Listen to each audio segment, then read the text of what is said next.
আসসালামু আলাইকুম। আরও একটা নতুন কালেকশান নিয়ে হাজির হলাম। তো এই ব্যাগটাও হচ্ছে খুবই প্রিমিয়াম একটা ব্যাগ।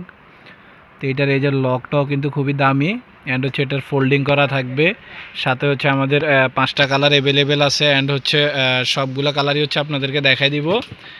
আর এটাতে আমরা যে ম্যাটেরিয়ালগুলো ইউজ করি সবগুলোই হচ্ছে চায়না, একদম চায়না, কোনো হচ্ছে বাংলা কোনো ম্যাটেরিয়াল নাই। তো আপনারা হচ্ছে নিশ্চিন্তে ব্যাগগুলো কালেকশন করতে পারেন। আর এটার সামনে পুরো ছাপটাই হচ্ছে কিন্তু একেবারে করা ডিজাইন করা থাকবে। আচ্ছা, এটাতে হচ্ছে আলাদা লং বেল্ট দেওয়া থাকবে। আমি আবারও বলতেছি, এটাতে আলাদা লং বেল্ট দেওয়া থাকবে। আমি ভিতরটা আপনাদেরকে দেখাই দিচ্ছি। অ্যান্ড এখানে হচ্ছে চেন ফোল্ডিং থাকবে। এই যে ভিতরের লং বেল্টটা দেখা দাও, এই যে আলাদা হচ্ছে লং বেল্টটা পেয়ে যাবেন। ভিতরে আলাদা চেন পকেট থাকবে এটাতে, এই যে ভিতরে চেন পকেট দেওয়া থাকবে। আর ভিতরে মোটামুটি জায়গা আছে, অ্যান্ড সাথে লং বেল্টটা পেয়ে যাচ্ছেন। এই ধরনের ব্যাগে সাধারণত লং বেল্ট থাকে না, তো আমরা হচ্ছে এগুলোতে হচ্ছে লং বেল্টটা প্রোভাইড করে থাকি।